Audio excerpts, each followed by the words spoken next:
Okay, we are live. Good day, good evening, good morning, depending on where you're joining us from around the world. My name is Paul, and you're welcome to Opinion Sharers. So, today we are going to be talking, we are going to be continuing from where we stopped last week. Last week we were talking about corruption, especially in our dear nation, Nigeria. And there was, we laid a foundation talking about the source or the little bit of origin, just attempt to lay a foundation for the discussion. And I think it was great. We had a fantastic discussion throughout the show last week. And we said we were going to be continuing today because it's a voluminous topic that cannot be talked about in just 1 hour. So we are going to be spending another 1 hour today to talk about it. So we call this one part 2. All right. So maybe a few of our guests will still join us. 1 or 2 might join us. And if not, I think 3 of us will do justice to the discussion like we did last week. So just again, if you're joining us afresh, it is Opinion Sharers, and we welcome you. Before we go to the discussion, please let's quickly go and share the link so that maybe people who are online would be able to join us. I am trying to quickly go to my page now to share.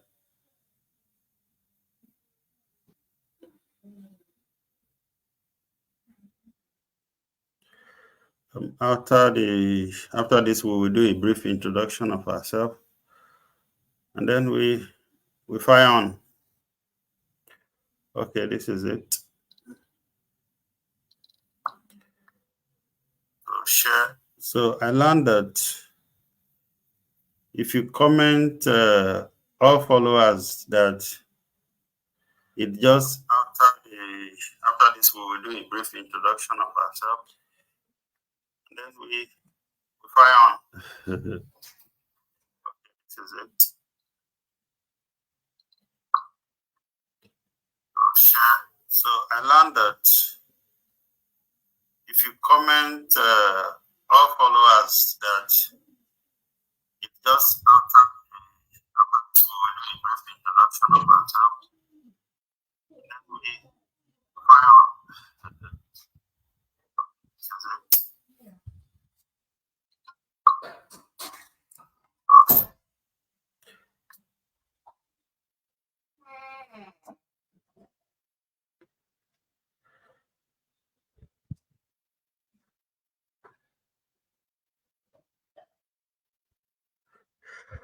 Okay. Okay, that's it. Let us go into the discussion. I think we should start by introducing ourselves first. So we start with the village boy. Well, good evening, good morning, or wherever you are. I'm glad to be here again. I remain the village boy. Okay, thank you, sir. Timlain. Thanks everyone for joining us this weekend. Again, my name is Timilan Yoguntuyaki. Okay, thank you very much. So I want us to start from where we stopped last week. And the discussion, I think it ended where we mentioned, I don't know if I would say 2 types of corruption. We talked about the corruption of greed and corruption of need. So I think we should open the discussion from that angle. Let's look at what would you describe as corruption of greed, village boy? Thank you very much. Though I thought I tried to explain that last week, but for those who might be joining us new, when you say corruption of greed, it's a situation whereby you are stealing what you don't need. You are stealing not because you are poor, or you are using your position to, do I say use the word mercilessly? Acquire wealth. Acquire something that you don't need.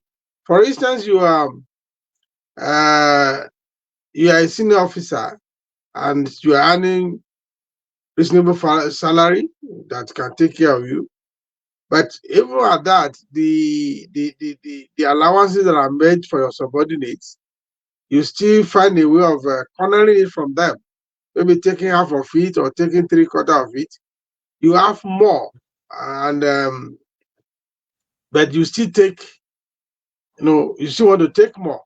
For instance, when we talk of corruption of greed, let's say, for instance, you are in an office, and you, let's say at the end of the year, you have about 20 staff, and somebody offer you, let's say, figuratively, they offer you like 3 bags of rice as a gift to all the staff, and you be the boss who can afford to buy the bag of rice. You take one, and maybe your deputy, your 2 deputies, you share one with them, and the remaining 70 people, you ask them to share a bag. So that's a greed. That's corruption of greed. In its simplest form. So you that you can afford the bag of rice, you are the one that is still taking more. Those who are taking, those who need it, you are preventing them from getting access to it. So you are taking what you don't really need. So that is corruption of greed in its simplest form. When you go to the high level, for instance, you are a governor of a state, the government takes out of everything. They pay for everything. Everything that you use, the clothes you wear, the accommodation, the food, you don't spend your salary, technically speaking. Then you still have access to security vote, which you know has a lot of control over. But even at that, you award a contract, to build a school, and you are still taking a percentage from that. So that is greed. Like I was using the example of Rabilu for what we had he did.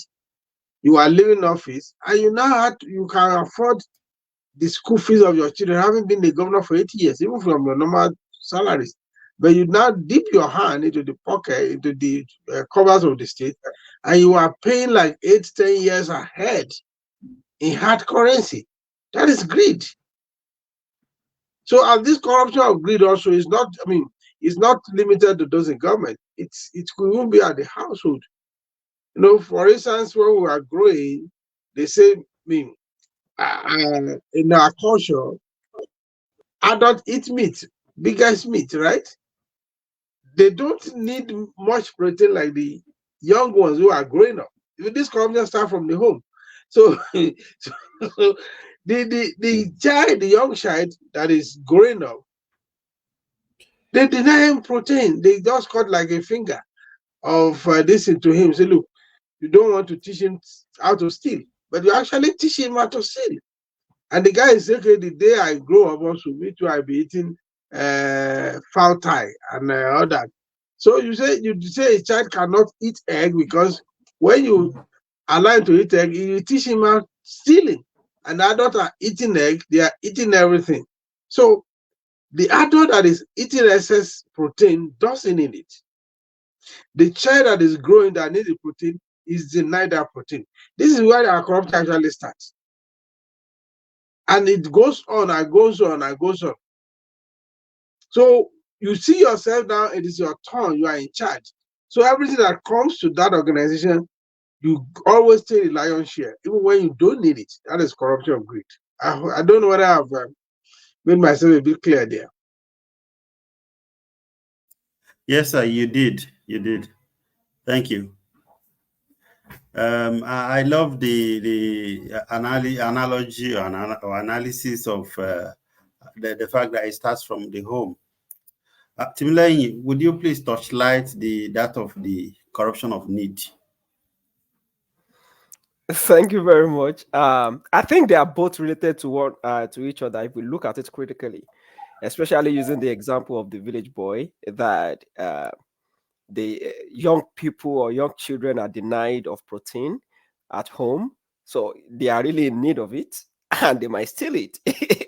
So that's a very good way to spin it around and discuss how they are related. So once you are in dire need of something, which is supposed to be what should be naturally or easily accessible to you, but because of the situation you find yourself, because of the kind of family you find yourself, or because of the country you find of yourself, you are denied that kind of opportunity.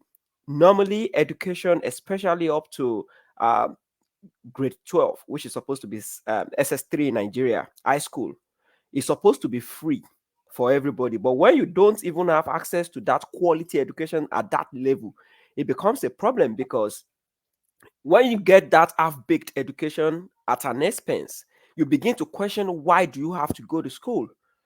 Because at the end of the day, we go to universities, we see a lot of university graduates Nigeria is churning out today, and you begin to ask yourself if they actually went to school, if they went to the university, because they are not employable. And many people have been talking about this for a long time, that some people even buy certificate, they purchase it, they pay for it, sex for grade, the money for grade. A lot of all of these things happen in our institutions. I think I would always talk more about educational sector, because that's where my passion lies the most. So it, like the village boy said, it all begins from where we all grew up from, where the kind of family, the kind of community, the kind of household, the kind of country. Now, I would like to say there is a little difference between the two examples the village boy mentioned. Um, that of public officers and that of the maybe father or mother at home cheating, or let me say so-called cheating, denying their children of protein.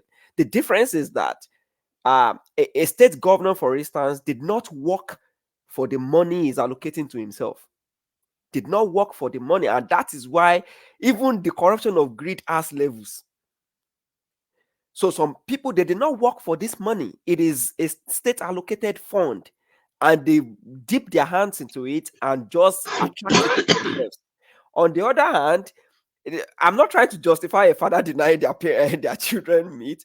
You know, they work for the money. It's a little bit different, just to highlight the level of corruption in our public offices. So a father might say, well, he worked for the money, but again, the children are his responsibility. But as it stands, the governor did not work for this money he's spending and he's stealing. So we have to look at it from other. So when we talk about corruption of need, someone needs to get their students, their children or their ward into a particular school. They can't afford it. A father will go to early length, or a mother could go to. And I'm not trying to justify, because whatever the case may be, if it's corruption, it is corruption. The fact that it is corruption means it is corrupt, it is bad. So whatever reason you have to be to do something that is corrupt does not justify it. No matter how needy you are, no matter, people would say, oh, but my maybe their children is dying in the hospital, maybe they can't even afford to pay school fees, because the children they're in their final year, or anything. People would have various reasons. In fact, if you ask the governor that stole money to pay for his children, he will still have reasons. Thieves always have reasons to say, to give for the things they do. But it all boils down to the kind of heart we have for others. Now, if you defraud another person because your child is going to be sent out of school, what becomes the fate of that other person? As a state governor, the money that you are supposed to provide accessible hospital, accessible education, quality education, most things, or other infrastructure for people, when you amass it and only you enjoy it, what becomes the fate of the millions of people that live under you? So it begins to, I think this can touch light how our mind works, what we think of other people, how passionate or compassionate we can be for others. So I would just say that whether it is a corruption of need, and like I said, corruption of greed has levels. Corruption of need also has levels, in the sense that I gave an example last week that my child, he probably scored 300 in JAMB, and in post JAMB scored 280. Number one, it is corruption for that child not to get admission. The reason for which that such child would not get admission is corruption.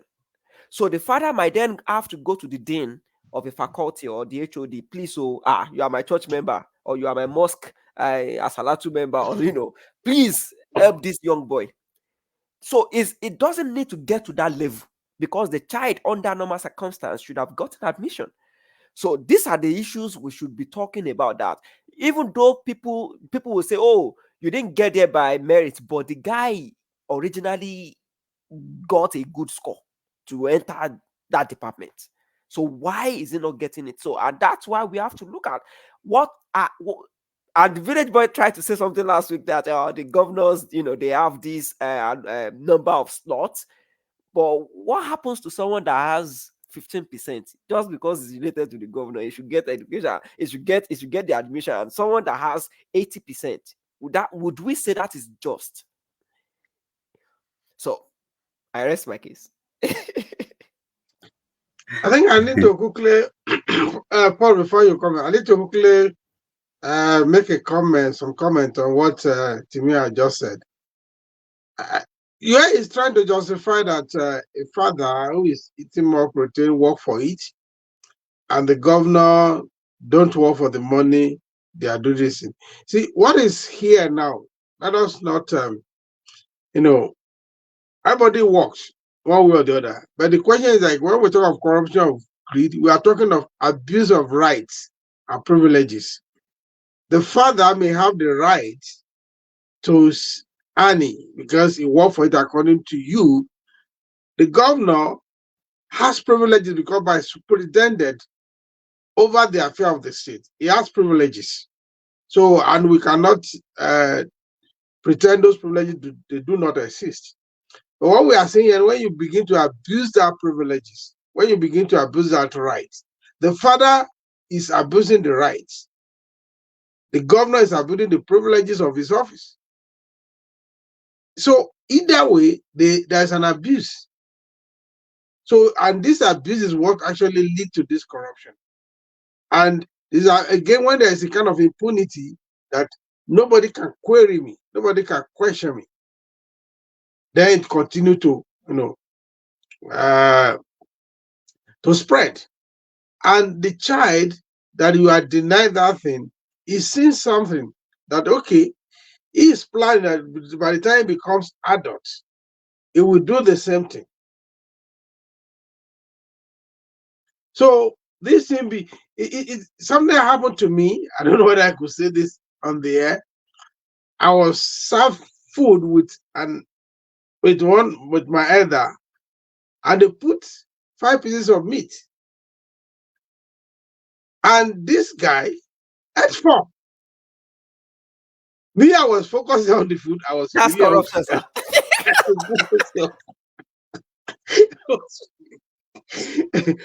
I was focusing on food. And after he took the 4th one, he washed his hand. And I asked myself, what do I do? If I protest, the Messiah was rude. So I was bitter, I was angry, but I finished the food. I managed the 1 meat. The worst thing is like, I said, okay, this thing paid me so much. I did it to a cousin. So he came to my house. He was hungry. And I was preparing food for him. I said, okay, let me test this formula again on somebody else. That was years apart. And I did. He didn't complain. He didn't do anything. The following day, he did it to his friend. So meanwhile, the friend, by the time he took the 3rd meat, the guy was looking at him. As he stretched forward to take the 4th one, the guy grabbed his hand. I said, what do you mean?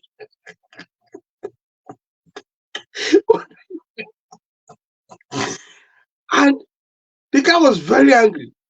The guy took the has been sown and went back to the pot to add another one to make sure he balanced it. So when I came to them, maybe a week later, they were narrating the story to me. Then I told them that actually What I did was I was trying to test what they did to me years back. Because, so, I mean, the guy came to my house. The resource was mine, completely mine. I worked for it. I served him food. We are age mates. What I did to him was very wrong. The person that did it to me, it was his food. It was his, the wife prepared the food for us. I was a student. My focus was on food. So I was monitoring when he was doing the thing, but I just said that at least this man will be reasonable that after taking 3, because I have let me see what he will do. We are not equal. It was meant to take 3, I take 2. That was fair enough, right? But the guy took 4. He took 4. And I could not do anything. This is the way most governors are behaving. This is the way some parents, some father are behaving. Because the children cannot do anything to them. This is how some bosses in the offices are behaving, because the subordinates cannot do anything to them. And this is where it keeps going on. Now it has spread across. It is not only in public sector that people are corrupt now. In the private sector, they are terribly corrupt, as in the government sector. So because until people stand their ground, I didn't have the courage to do it, because I felt it was going to be time to be very rude. I didn't do it. Was I happy? No, I wasn't happy. Okay, so let me just take it from where you are. You see, when Timileyin was talking earlier, he mentioned something that I quickly jotted down, and it's about how do our mind work. How does our mind work with regards to corruption? And I think this is why there is, if you really meet people and that are willing to talk and be open about it, among our people, you will see that there is always justification, even at the small level, even at the upper level. Even if you ask Yaya Bello today, Yaya Bello has a justification for paying for the tuition fee of his children 30 years ahead. Can you imagine? Normally that should be crazy. That should annoy anybody to even think about it. Even the school, an international school that is taking such money, knowing that this is a governor, a sitting governor. Do you understand? What is the justification? How does the mind, of the individuals? I have personally interviewed people, I've spoken to people, and when you ask them, they say, "Oh boy, this is Nigeria. If you don't do it, nothing gets done." And to be honest, there are people that will deliberately frustrate you. They will wait for you. You see, I remember when I was in secondary school, when we close, if somebody has offended you, you will go and wait for them on the way home. Especially if it's somebody you are sure you can beat. Okay, you go and wait for them. So there are people who will wait for you like that. They will do it to your face and let you know that I am the one there. Or it's because I asked you for that thing and you didn't do it. Or I use style to tell you that you have to pay corruption, or you have to, you have to settle. And you didn't settle. And because of that, they will treat your fuck up in your eyes, koro like this. And it's like there's something you can do about it. So people have kind of adjusted in their mind. I'm talking about how we process it. And if you look at it, if you live in the system, and in the society, the percentage of the people, when they are in that corner, like if I want to get my child into university, and this child has scored maybe 300 in JAMB and passed very well in WAEC. Timileyin even gave an example last week. All right. And the VC say, well, the space is not full. Meanwhile, somebody is telling you from the background that if your daddy can raise 200K, your name will come out tomorrow. And it is possible that you will do it and your name comes out tomorrow. So now, if you now do not do it as a parent, and your child, that means that your child would have to wait another year. You don't even know what will happen that another year in our society. So These kind of things have been sold to us, and I think at every level, from the small one, starting at home, to the topmost politician, the president, the ministers, and all the cabinet members, everybody has kind of believed that it's the way forward, it's the way to live, And I'm not trying to justify it, but I'm trying to question or critique how does our mind process it, such that it has become almost a norm. Even foreigners who come here tend to I mean, I don't know, maybe I'll say they also beginning to see like it's the way, as we've seen in this international university, I mean the international school. They probably won't try it elsewhere. Do you understand? So now if you can say something, but let's while Timileyin, I mean, Tosin, you're welcome. Village Boy and Timileyin, let's quickly spend one minute to let's see what you think in terms of how do we process it to the extent that it's become like our thing. What in front triangle, that's what we call justification or rationalization, which is almost the same word you use. So sometimes there are so many aspects to it. You feel that okay, when let's say conversion of need, for instance, you have a need and you are in charge of cash, and you apply formally and you are denied, and because of that you took the money. So your rationalization is like, okay, you need that help, they didn't help you, and the money was there, so you justify it. That is one thing. Then the what you may call a logical rationalization is like, oh, everybody is doing it.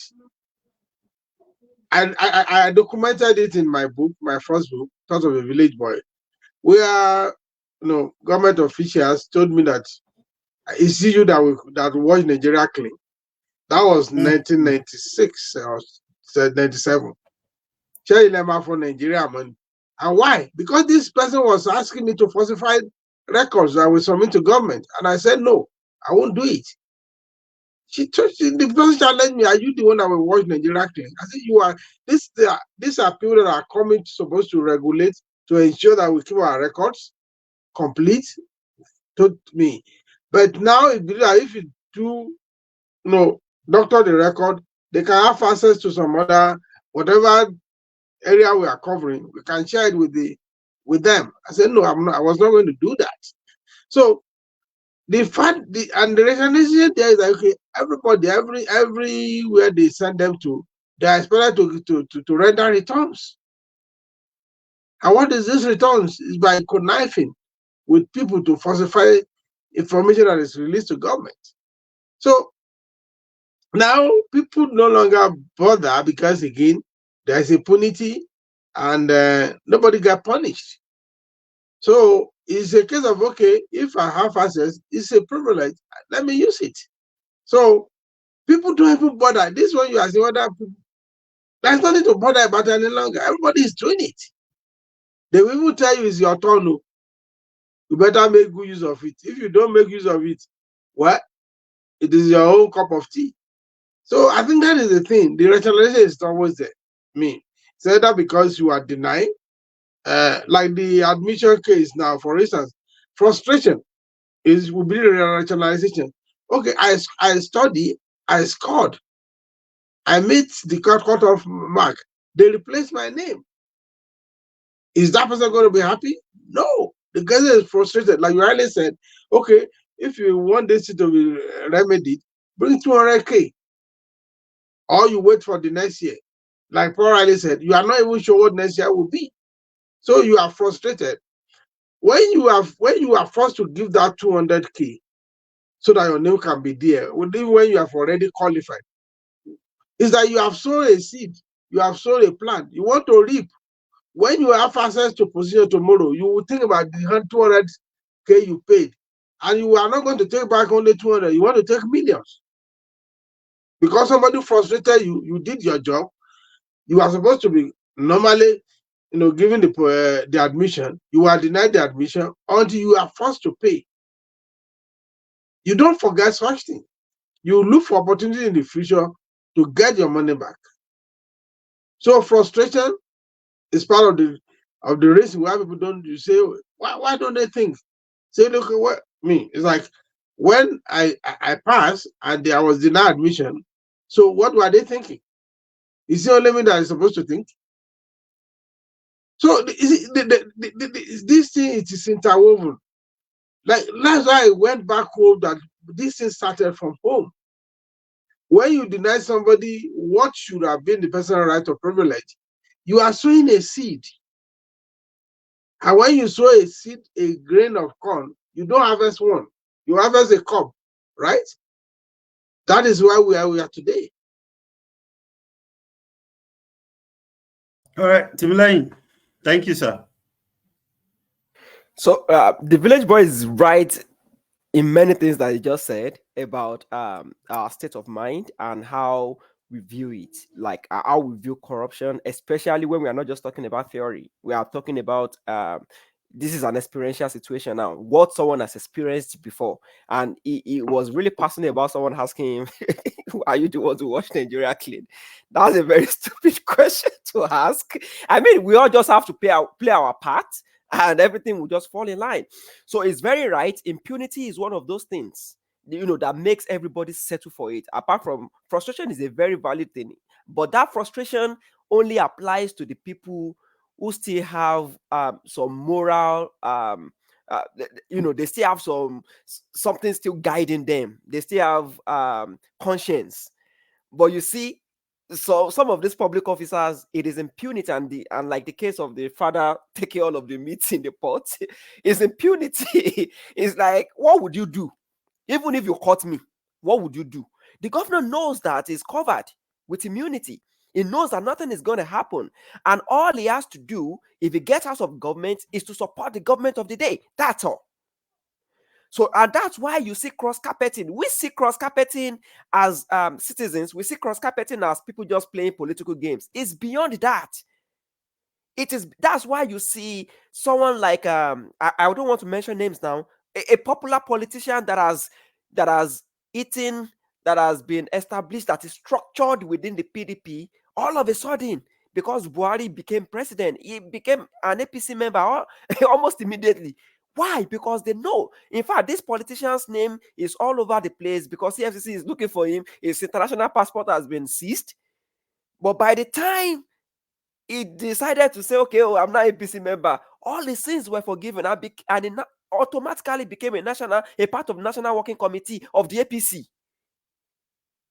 So that tells us that people know that all I have to do is just be in power or be close to someone in power. Whatever I do, Otilo, nothing is going to happen about it, or what is going to happen to me as a consequence. So in a society where there is no consequence for evil doing becomes the norm. That's the case. So, and another reason why some people are not even close to people in the realms of power, why they really do corrupt things, is because there are no digital trails. It is only in Nigeria that you use a BVN. If you sign up, if you have 3 bank accounts, you have to go and do BVN, and they will still revalidate. You do this, do that again. Your what's the name of this INEC card? PVC, driver's license. Everything is just there. These things can just be singularized. They can be in a platform where people can just access information easily. If you know that if I mistakenly transfer money to your account, that I can trace it to you, you will return the money now. You will return it. Yeah, when people see money in their account, nobody has to force them to go to the bank and say, I saw money. You have to go there because you have to explain what kind of work you did before that money got there. How much tax did you pay before that money got there? So, but when there is no consequence, there are no digital trails, there is nothing to trace. Anybody can do anything. So far, you can just hide yourself in one small village. You can even still be in a big city and still be orchestrating corrupt practices without any consequence. That is why people find it easy. I mean, everybody is in fact that's a common saying. Everybody is a saint until they are caught. That's what people say in our society. That is because they know that consequence will hardly find them. And in rare occasions, that's why we say, gbogbo ọjọ́ tó lè, ọjọ́ kan tó lóhùn. Why must it be ọjọ́ kan? Out of all this, why must it be ọjọ́ kan? It is because people can go on and do things for many days, for many months, and before their consequence catch up with them.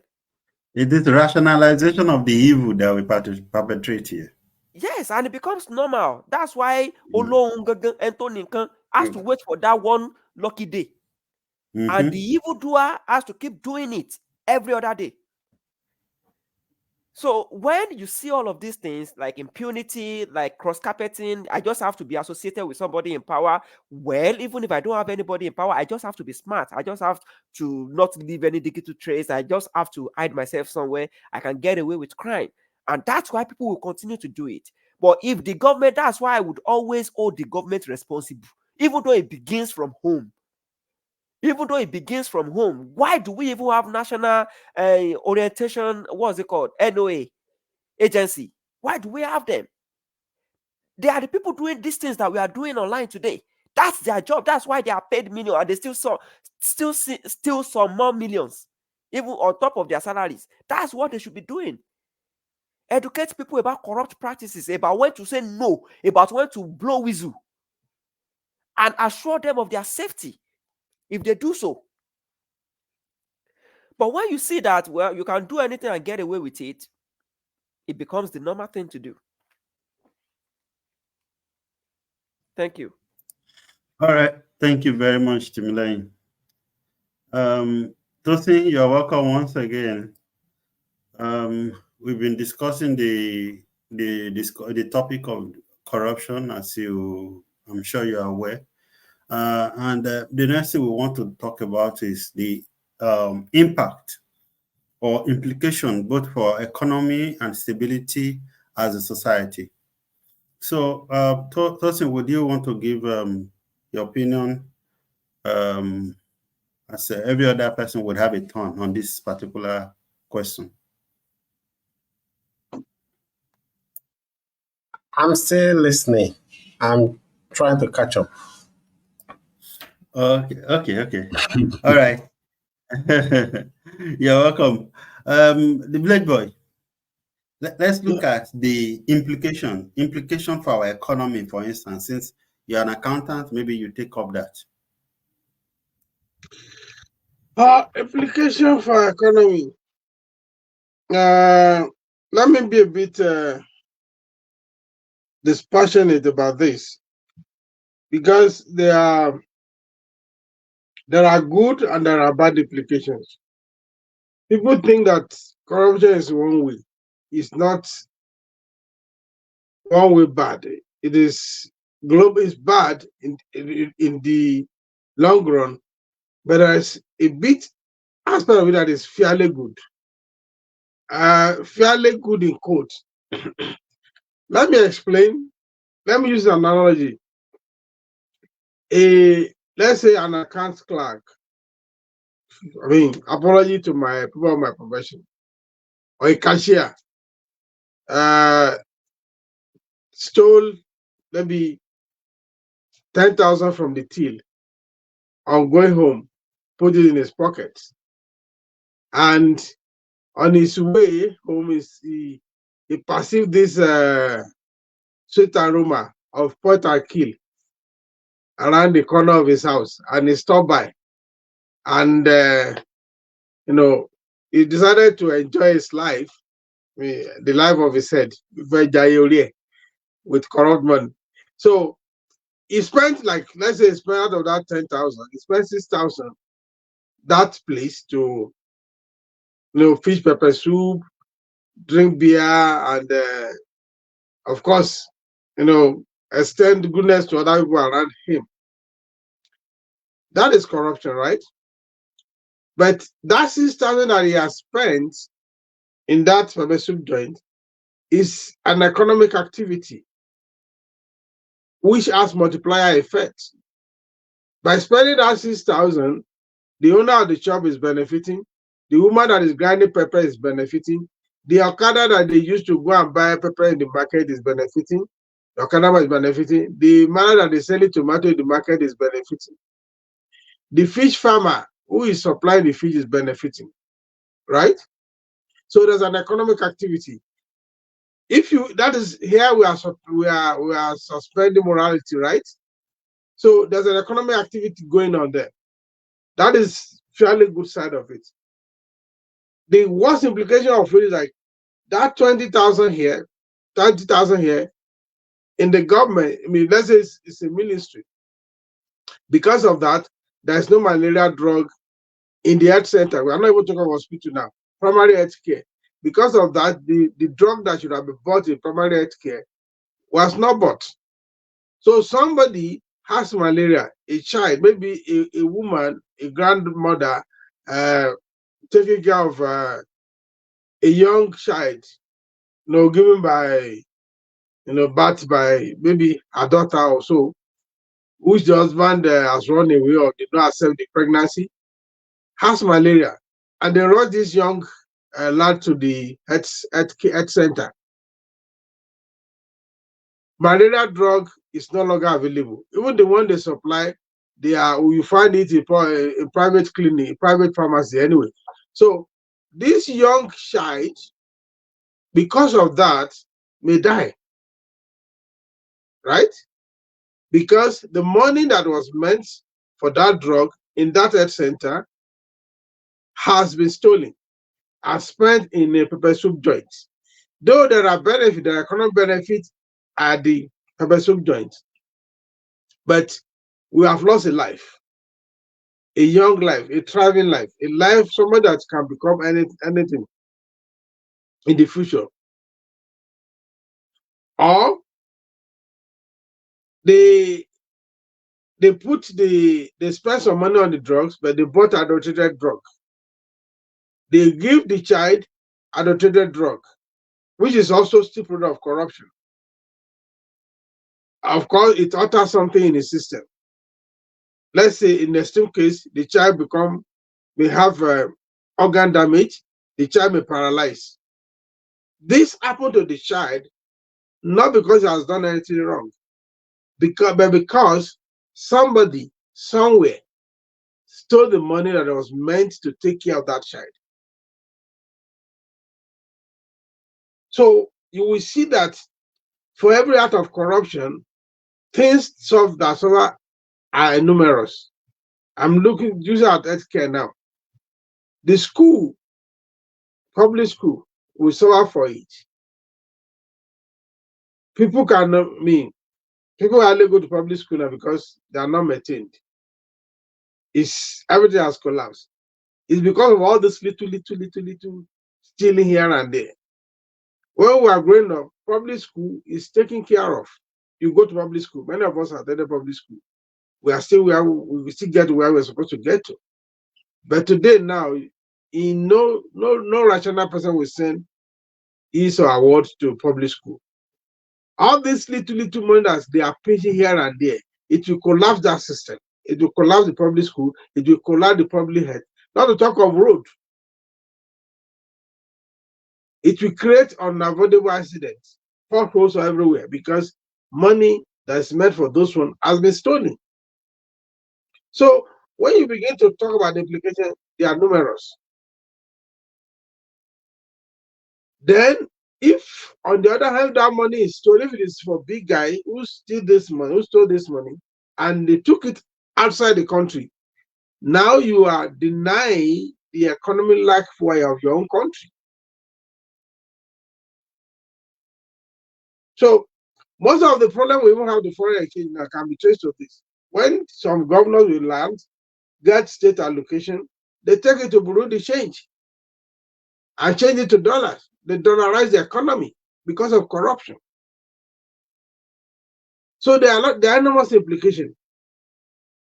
So, but like I said, the other side, the flip side of it is, okay, if you spend the money within the country, it has economic impact, which may be somewhat positive, but it's not a justification, because the opportunity cost that you are deriving from that progressive joint it cannot be compared with the life that you may lose or the life that you may alter at the health center, that because you have stolen the money that is meant to equip the health center, where an ordinary person on the street can go to when they have health challenge.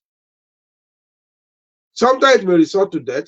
It may result into permanent damage into the system of the people. But the guy that is stealing the money doesn't think about this. He doesn't see himself as being the one that caused the paralysis of that child that was given fake drug in the health center. Because the money that was allocated for original drug was diverted. And to just fulfill our righteousness, they have to just put something in the health center for anybody that comes. So if you sit down and look at this, and you weep for our country. Thank you, sir. Tumuline. Thank you very much. I like the fact that the village boy always likes to be very balanced in his analysis. But I'll beg to differ a little bit, just a little bit, with the quote and unquote fairly positive implication that the village boy pointed out, that, well, if the money is spent within the economy, maybe it's still no justification, but maybe it's still a fairly positive implication. I would say that, I don't know, I would say that there cannot be a positive implication, whether economic or any way, with corruption.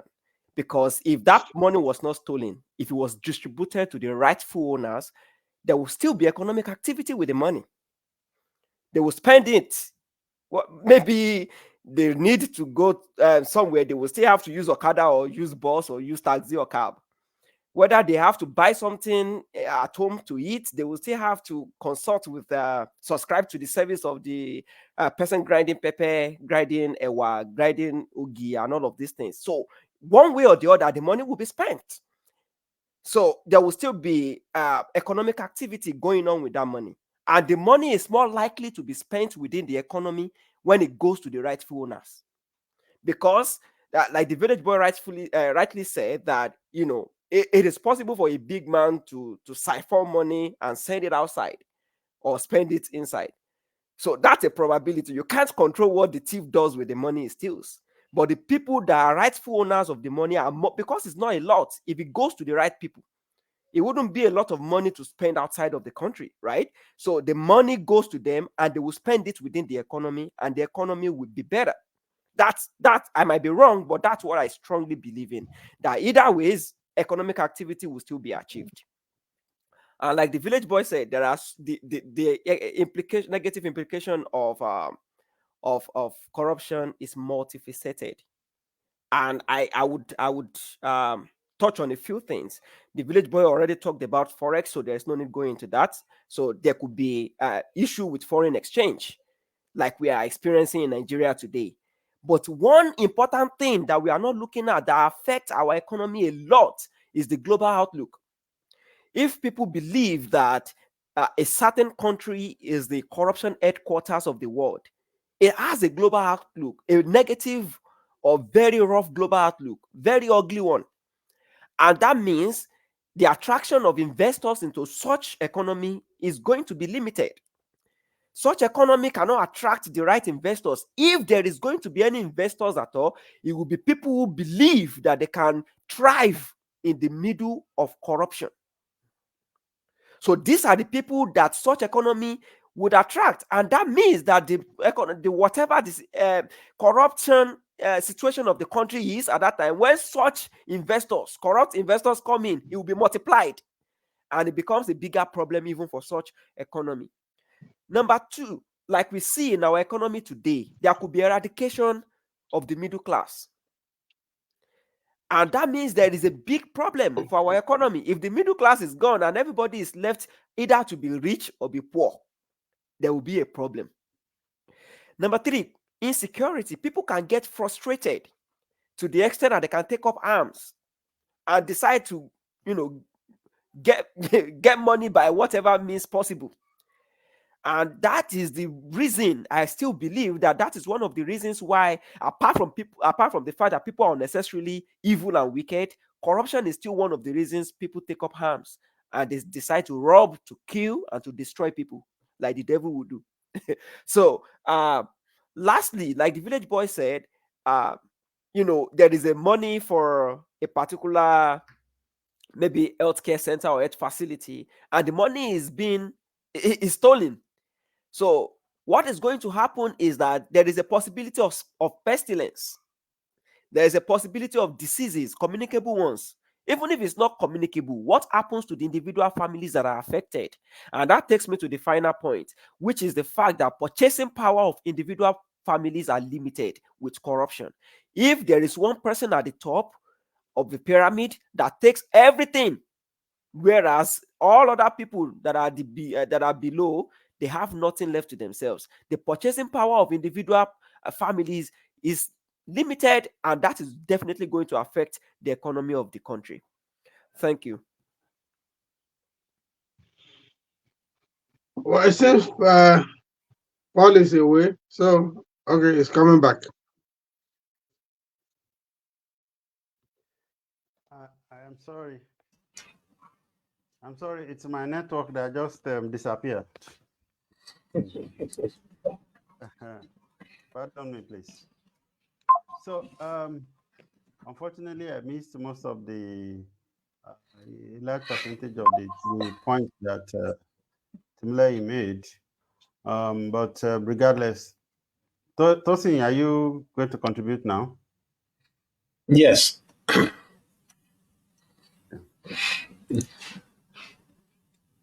Okay. Implications of corruption on our country, on our society. Okay. Something I'm passionate about is Nigerians working in UAE, and the situation of things for Nigerians in UAE as we speak, and the situation of things between both countries can also be traced down to corruptions. Everything that is happening, the consequences, people losing their jobs, family broken, is the implications of corruption. Because in the first place, stopping Emirates Airline from flying to Nigeria was a corrupt move by the guys that did that those years ago. And one of them already is facing corrupt charges from the current current administration. So another implication of corruption is the youth not having interest in education because they have seen their elder ones been to school and graduated, and they are out there without jobs. So you will hear slangs like school is a scam from an average youth out there. School is a scam. Although deep down, everyone knows that school is not a scam. And even those that are saying school is a scam and refuse to go to school, the lapses is there for everyone to see in them. But how do we convince the younger ones when their elder brother, their elder sister have been to school, and those ones that have not been to school are the one even supporting the family, including that one that is graduated? How do we convince them that education is not a scam? And how will they get job? Those ones that have been to school are not getting job too. Part of the thing that is stopping them from getting job is also corruption. Let's take, for instance, the case of this beach that was demolished in Lagos State some weeks ago. Everything that happened around that demolition is corruption. A project was announced, within 2 weeks, they start demolition. And after demolition, people lose their job. After people have lost their job, then they say, okay, we are not doing again. That also will stop foreigners from coming to the country to invest because they will see how we are treating our fellow Nigerians and their business establishment. And they will fear for themselves how they will thrive, how their business will thrive in such environment where they can just go to bed to sleep and the next day bulldozer is at the venue, is at the factory bringing their investments down. So corruption is dealing with a lot of things in Nigeria, and even the jackpot that we are having, people leaving the country en masse. It is because they have it full. That's one of the implications of corruption. During the COVID, a lot of people take to social media and they see how things is being done in other country, in other part of the world. That's why you see after COVID, there is mass jackpot, there's mass exodus of Nigerians to every part of the world because they now see that things is happening elsewhere and it's not happening where they are. Those are the implications of corruption also. How many Nigerian doctors have left the country? How many Nigerian nurses have left the country? How many bankers? How many IT guys? There was a time the banking sectors was lagging behind. Their mobile apps were not working well. Their internet banking was very poor. The bank started complaining that all their IT guys have jackpot. They left the country. Those are implications of corruption. When citizens will no longer have faith in their nation, citizens will no longer see themselves. They will no longer see future for themselves in the country they call their home. Those are the implications of corruption. And when all these best brains leave the country,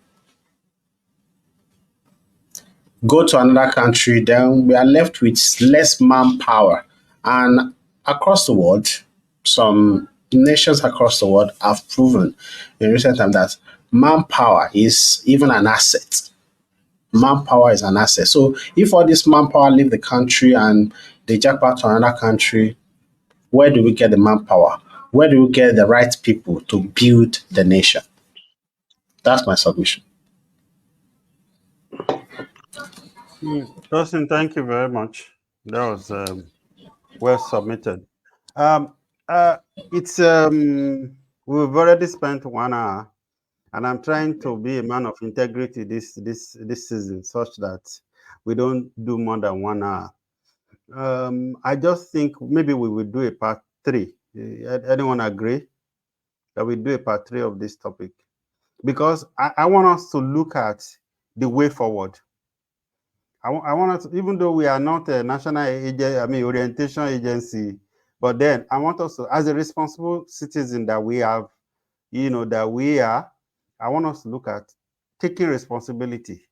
Then what can we do, as citizens? What is there even a sign of light outside of the tunnel? Because if you talk to an average Nigerian, you find out people, whether outside of Nigeria or in Nigeria, a lot of people have just, like Showore said some years ago, that many Nigerians have seceded, even though they still live in Nigeria. So, is it okay if we do a part 3 next week, Saturday? I can see Timlane is nodding in affirmation. Babango? It's okay. Okay, Timlane, to the Tosin as well. Okay. Yes, it's fine. If there's a problem, there must be a solution also. Yes. It shouldn't be about us just analyzing and talking about the issues and challenges. We should also look at solutions. So, thank you for joining us, everyone. I'm not just talking about the guests. I'm talking about those who have viewed, those who have shared, those who have commented. Aladuke Folashade, thank you very much. We appreciate you. we also thank all the people that have watched maybe long or small, and then those who commented and said thank you very much. We appreciate you.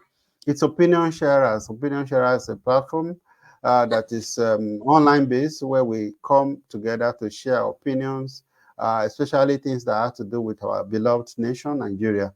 So, and that's why we are here. So if you love to join us, please feel free, reach out to us. You can reach out to any of these faces that you are seeing here.